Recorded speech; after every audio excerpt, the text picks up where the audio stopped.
Ignited, The Fall of the Rising Hero, Chapter 3, Where the Glass Heart Shattered, Part 1.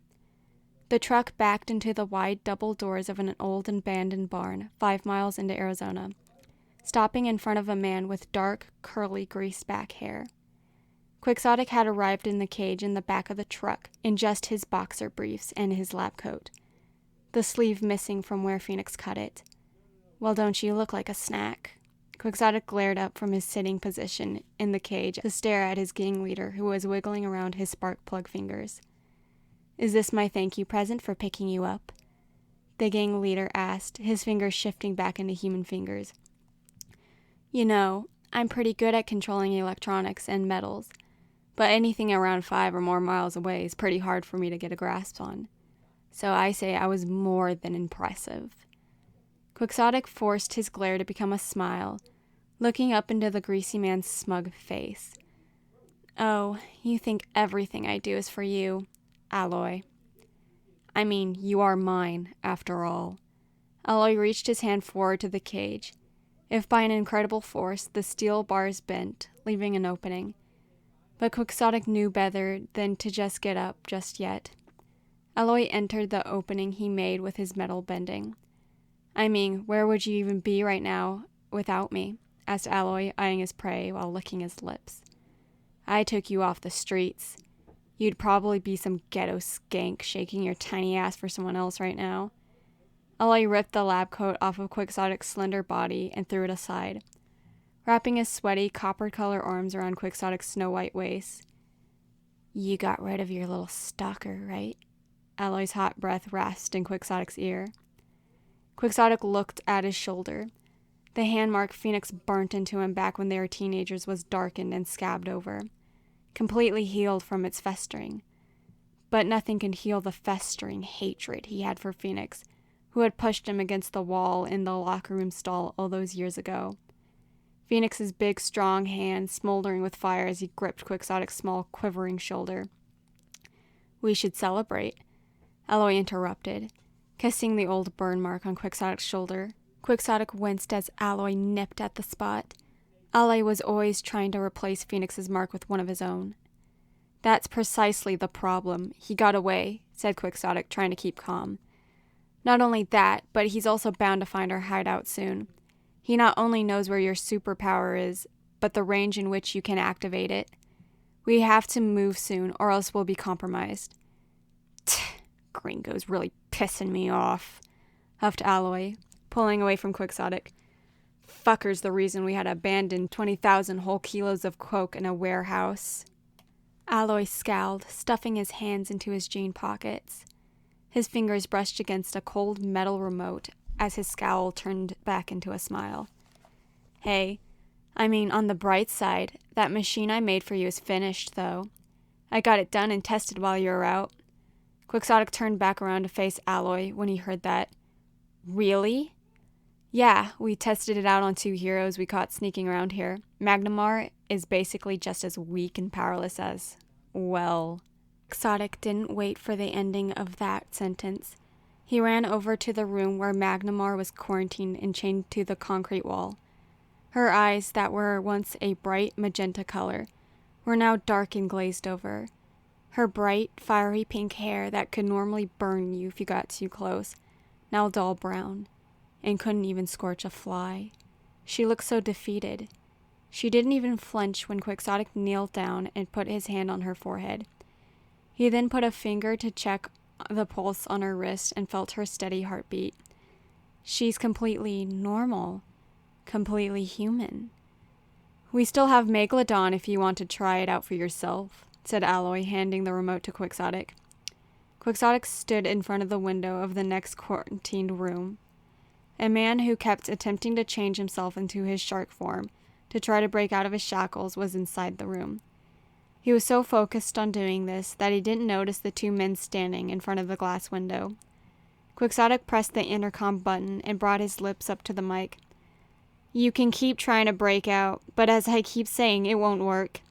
Those chains are made with your transformation powers in mind." "Where's Magnamar? You villain!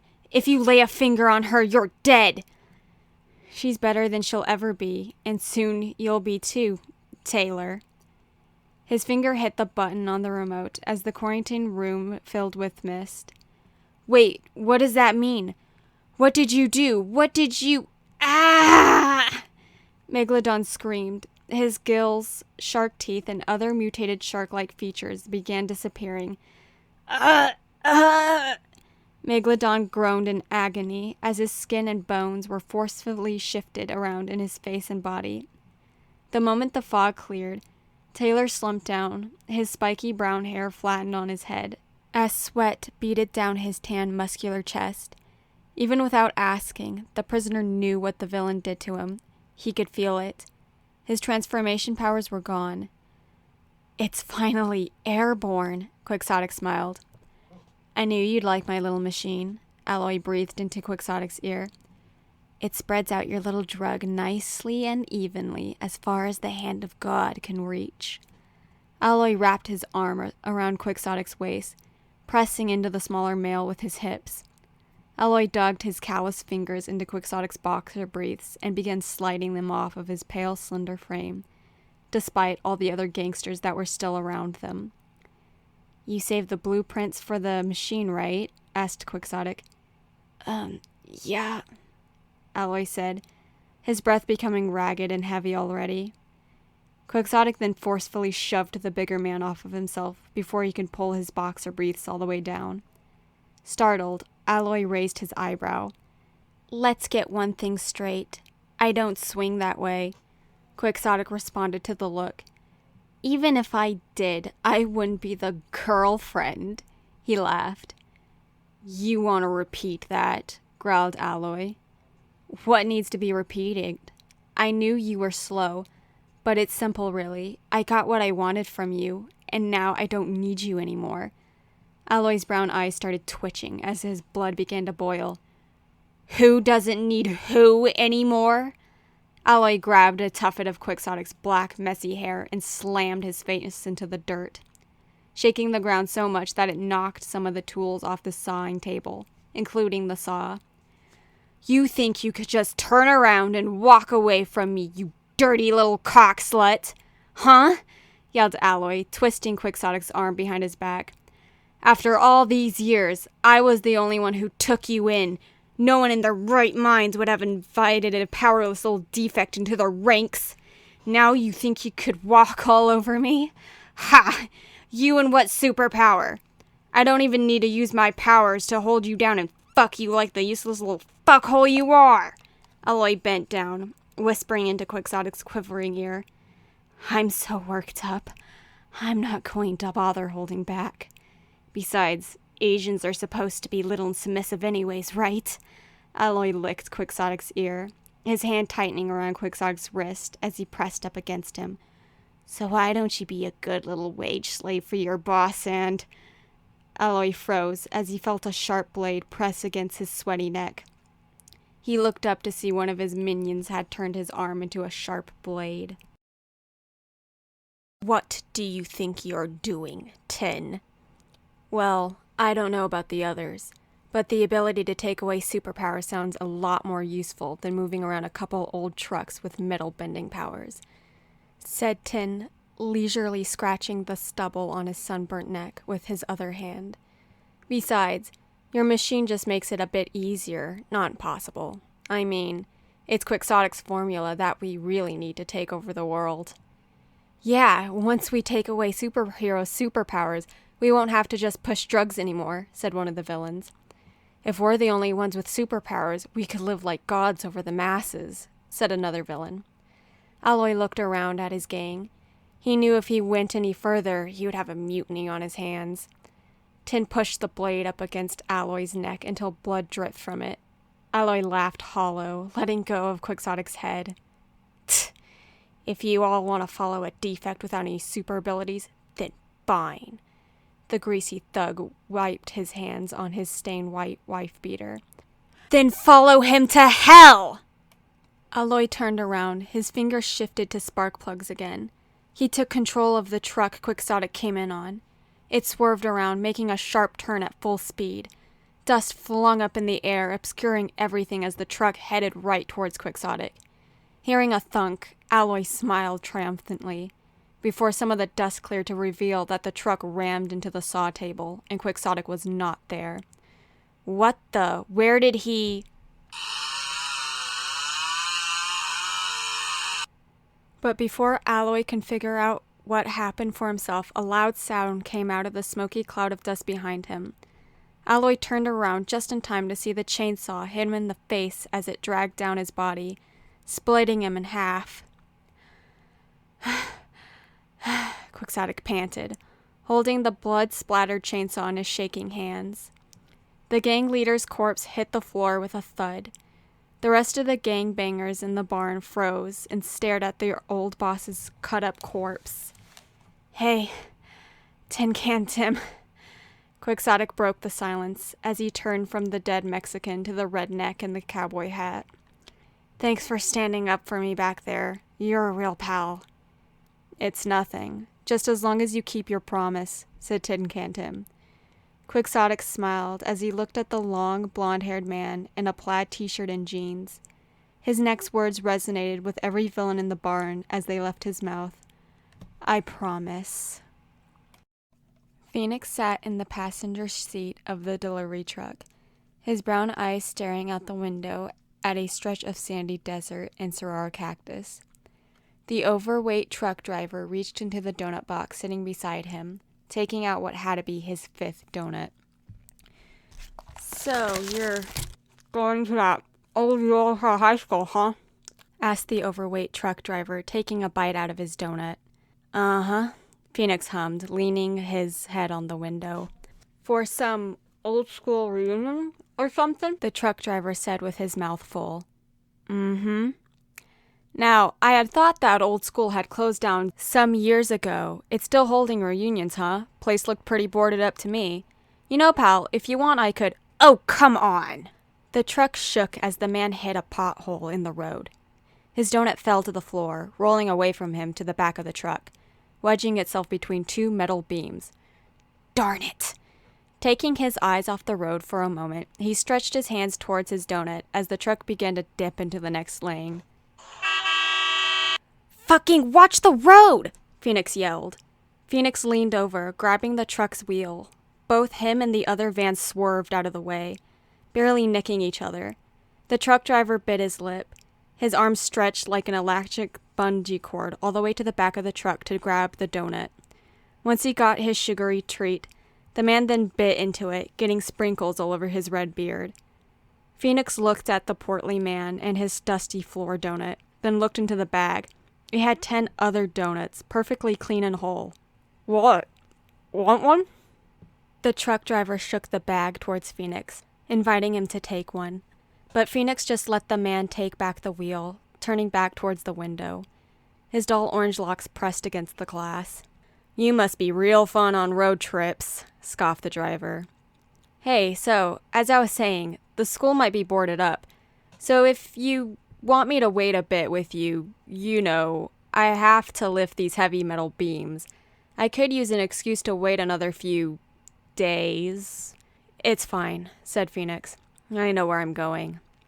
Phoenix looked at the note Quixotic dropped for him on purpose, where the glass heart shattered. It's such a nonsense message at first glance. If anyone else got this note, they would be perplexed. It was a secret only him and Quixotic shared. Where the glass heart shattered. That's where he had met Quixotic. It was a sunny day at Yura High, the 2nd semester of Phoenix's junior year. It was after lunch in English class the first time he saw Quixotic. A small, meek, quivering mess sitting in his desk, looking at his feet. His black t-shirt had a smiley emoji with the caption, "Smile, the government's got you on camera," which was ironic, considering that he looked like he was about to cry. "Do you even speak of the English?" A muscular, dark-skinned teen stood over Quixotic like an unmovable rock. Quixotic sat there, staring at his loose jeans, his black, scraggly bangs covering the scared look on his face. "Hey, Slants!" yelled the bully, slamming his hand on the small boy's desk. "I asked, do you speak the English?" I speak English, Quixotic stammered out quietly. The bully glared at Quixotic like he was going to burn a hole in him. What was that? Quixotic fell quiet as he held his sides and continued quivering and looking at the floor. Can't even speak English, scoffed the bully. I'm getting really tired of you Chinese transfer students who think you could use your Arizona public school system as a stepping stone to get into that fancy Xavier Hero Academy up in New York. There are plenty of Americans who can fill in that jobs here in America. So you can go home to whatever rice farm you came from. Hey, Animus, are you blind or just daft? He's obviously Japanese, not Chinese. Quixotic looked up to see who had spoken up. He saw a teen whose fair skin was painted with freckles. His hair dyed and gelled in a way that made him look like a wildfire. Huh? Animus turned his attention from Quixotic to the newcomer. His face contorted into a smirk. Also, continued the freckled kid, what's it to you if he's here to compete with us for the next spot in the hero course? I say if you can't keep up with the competition, then you should just drop out now and take the L, loser. He then stuck out his tongue, giving a thumbs down. You know, Phoenix, if you wanted me to pound your fugly, freckled, patty ass into the dirt, you could have just asked. Stay out of it, yelled Animus. Animus marched up to Phoenix until he stood inches from him, glaring down at the shorter male.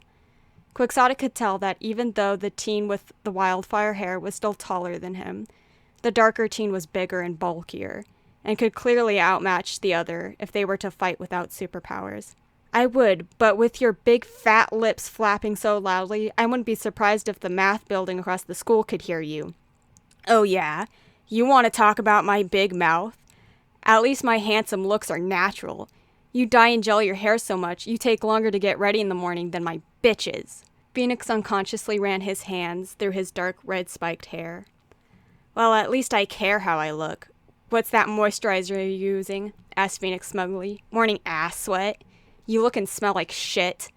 Animus growled, feeling his dark skin steam. You would do better to keep your cracker mouth shut. I'm a-funna come over there and kick your ass. Oh yeah? Well, at least I don't talk like a— No! Shouted a plain-looking, fair-skinned boy. Phoenix, stop! Sand dropped out of the plain boy's dull brown hair as he tugged Phoenix's freckled arm. Why? Phoenix seethed. Because the Xavier School will never accept your application if word gets around that you were— if you said something racist. Yeah, Phoenix glanced from Quixotic, who was now looking up at him with a tear in his eye, to Animus, had a wide shit-eating grin. Because I'm the racist one here. I'd listen to Riff if I were you, Phoenix, snarked Animus. But hey, if you're up for an ass-kicking today, let's play a round of Junker Ball. Teams of 3. Losers have to quit the official school team for the rest of the high school career, never stepping foot on the field again. If you really have faith in the little squint, you, him, and him can be on a team together, Animus shouted, pointing to Phoenix, Quixotic, and Rift. If we're doing teams of 3, who are the other 2 people on your team? Asked Phoenix. The school bell rang out, signaling the beginning of class. I can't wait to kick your fugly ass off my field for good. See you after school, douchemonger. Animus smirked, going back to his seat. After school, Phoenix saw Quixotic walking towards the school's playing field, looking shrunken and nervous. Phoenix didn't get to talk to him much in class, but he had to figure out what his power was. He had to figure out how to use that to his advantage. It had to be something powerful to be brought from the Japan to the US, right? Hey, it's Quixotic, right? Phoenix put his arm around the smaller boy's shoulder, causing him to jolt. Yeah, but how did you— Are you kidding? Everyone has been talking about you. You're a new transfer student. Everyone either wants you dead for potentially taking their spot at the Xavier Academy, or they're just excited to see what you can do. You are going to try for the Xavier Academy in New York, right? It would be a dream come true to be a hero someday. To to save people who are in trouble. Kinda like how you saved me. Quixotic looked at his feet, a soft smile spreading to his face. That was the first time anyone's ever stood up for me, Quixotic mumbled to himself. But of course, ever since superpowers have been more common in people, there have been more villains, more danger. What I wouldn't give to bring the smackdown to any evildoer out there and really show people what I'm made of. Of course, people expect great things out of people born with powers like ours, right? Phoenix leaned his face closer to Quixotic to look for his reaction. But the tinier male just blushed and looked even more nervous than before.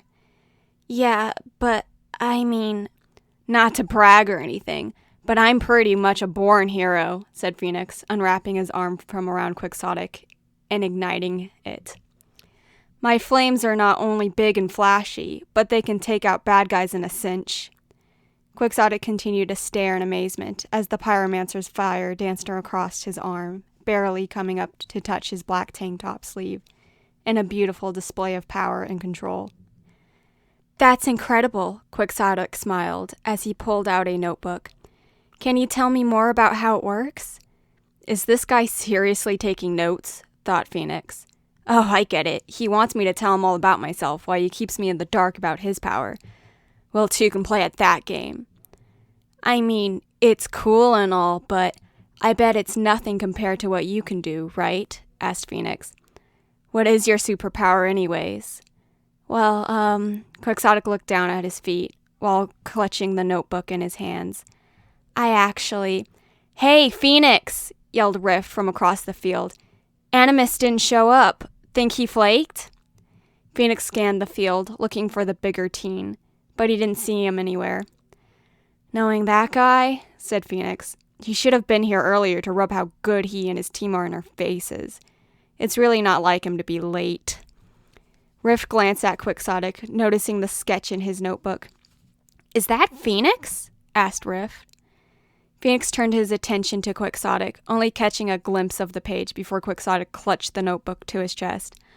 Yeah, it's just, I usually only take notes on how pro-heroes and villains use their powers, but, I guess I took an interest. His powers are so cool. Quixotic smiled softly. Yeah, I know how you feel. Phoenix is so lucky, said Rift, looking at the sand that always peeled and drifted off his fair skin. Sand is really dull and boring. I don't think so at all, sputtered Quixotic. You know, if you could, sandpicks can make a nice use as a trap, or you can blind people in a whirlwind. I can't make wind with my power, but you may be onto something with that sand trap thing. What else can you do with it? Where does all the sand come from? Do you sweat it out? Can you control how much you need at a time? Quixotic became more excited as he questioned Rift about his powers. Rift rubbed the back of his neck, accidentally ruffling his short brown hair in the process.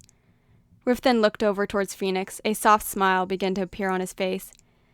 You know, I never thought of my powers as something cool on its own, but there is something amazing I could do when I combined with Phoenix I don't think I could do with anyone else. Phoenix glared at the plain-looking boy. Oh, come on, don't give me that look, smirked Rift. You know it's cool when we do the thing. Fine, Phoenix rolled his eyes, holding his hands out in front of himself. Rift stood behind Phoenix, sticking his hands out. Pools of sand dropped out of them to the grass field below. Ready to blaze it up? Rift spoke into Phoenix's neck. Fire blazed out of Phoenix's hands. It was so brilliant and hot that Quixotic shielded his face with his notebook and stepped back. Rift's sand started becoming clearer as its shapeless nature took a crisp form. Wow, Quixotic breathed when the fire stopped. Oh, you guys can even make shapes! That's amazing! Phoenix and Rift looked down at the glass that laid on the field. It was crudely shaped like a heart. I don't even... Phoenix turned his face away, blushing. It's not like I was trying to. Rift looked at it, then looked at Phoenix's flustered face. He stayed silent, feeling a smile come across his fair face. Hey, you fags ready to play or what? Yelled Amnis, staring the three teens down from a few feet away. Us? We were waiting for you, yelled Phoenix. How do we play Junker Ball anyways? Whispered Quixotic, pulling on Rift's plaid sleeve. You don't have Junker Ball in your country? Asked Rift, turning towards him. There is a Junker Ball in Japan. It was more like Quixotic didn't have any friends. Yeah, Quixotic decided to say. It's different in Japan. It's simple, began Rift. It's kind of like an old game of capture the flag, mixed with chess in a way. The teams can be either 1v1 or teams up to 11 people on each side. Although today we're doing a 3v3. One person from each team has a choker with a bell on it, the Junker Ball, that they tie around their throat. And the rest of the team are either defenders or attackers. The team who captures the other team's Junker Ball or gets their Junker Ball to their goal first is the winner. What about powers? Asked Quixotic. Are they permitted to use right now while we play, or are we waiting for a coach or a supervisor? Of course you can use your powers. Why wouldn't you? That's when it dawned on Rift. Oh yeah, that's right. In some countries like Japan, the use of powers are more restrictive, huh? Well, welcome to the Wild West that is America, Rift laughed. As long as no one is severely hurt or dies, or it's self-defense, it's allowed. Quixotic bit his lip and looked to the ground. Some games don't allow powers to be used, but those were usually regulated to keep things equal. But Americans have been using their powers more freely than the rest of the world. Gotta hand it to you, Animus. You're pretty ballsy to challenge me when I have a dark horse on my side, said Phoenix. You should have pussied out while you could because... Phoenix froze as he saw the blonde-haired, blue-eyed boy standing next to Animus. Torpid, you shit-eating pretty boy! What are you doing here? Shouted Phoenix. Torpid looked at Phoenix with a serious look before responding. I'm here to play a game of Junker Ball. Also, I don't eat shit. I like eating ice cream. Oh, him? I figured bringing him would piss you off, laughed Amnis. And that's all the reason we need. But that's not why I'm here. You promised me ice cream afterwards, said Torpid. Shut up, Torpid, retorted Amnis. I'm only buying if you win. Bribing people to join your team, huh? Yelled Phoenix. Wow, you scummy little... Hey there, Rift interrupted Phoenix. I've never seen you before. Are you a freshman? Rift waved at a short, platinum-haired girl wearing a dark purple turtleneck with a matching short skirt. She stood on the other side of Amnis with a deadpan look on her face. Enough chit-chat. You losers remember our deal, right? Amnis didn't wait for a reply before continuing. Well, let's add another thing to make this more interesting. How about the loser also has to cheer the winners on at the homecoming game and throughout the whole school day tomorrow, wearing the band cheerleading uniforms from 07 too. Wait, you mean the girls' uniform that were banned for showing too much midriff? Asked Rift. Those are the ones. But we never agreed to... Deal, said Phoenix. I can't wait to see how ridiculous you'll look prancing around in a miniskirt. Pretty big talk for a loser, smirked Amnis. He tied the choker with the little bell around the freshman girl's throat before stepping in front of her with Torpid. Phoenix looked at the position the team took and could deduce two things. That one, they were going to try to rush forward, and two, the girl had the ball, or bell, meaning that whatever power she had wasn't strong in the physical type of way. Whatever she has was more useful as an evasive move. Knowing those facts, plus the other teammates' powers helped a little bit. But still, Phoenix turned towards Quixotic. Hey, I know everyone's power on this field, but you and that freshman girl. It would help a lot to plan a strategy if I knew what it is you could do with your superpowers. Well, not much, actually. Phoenix rolled his eyes. He was getting sick of this. Was this kid actually trying to humble brag? What was even the point of keeping his powers in the dark? Even if it gave him an edge for the Xavier entrance exam in a few weeks, everyone was going to figure it out eventually. Are you more offense or defense, or an invader then? Phoenix shouted, losing his cool at this point. He was going to get Quixotic to play, and he was going to reveal his powers to him. Quixotic stuttered. I can evade things, I guess. You and Rift can be defense and make a few glass shields to slow them down, so... Phoenix glared at Quixotic. It actually wasn't a half bad idea. But that told him nothing of what Quixotic could do. Phoenix threw the choker with the bell at the smaller boy. Quixotic stumbled a bit before catching it. "Fine," growled Phoenix. "But you better guard that thing with your life." Amnes smiled as he began his countdown. "Be ready in 5. "Be sure to stay hydrated this time, Phoenix," shouted Torpid. "I would hate for you to overuse your powers and pass out dehydration again." 3. "Suck my ass, Torpid," Phoenix shouted back. "Why the hostility?" Quixotic asked Rift. "Well, let's just say Phoenix and Torpid. 1! As soon as Amnes said 1, Torpid made an ice slide and glided as fast as possible over towards Phoenix. Rift made a small sand wall appear right in front of the ice user. Torpid couldn't stop gliding in time as he slammed into the sand head first. "Our natural enemies,"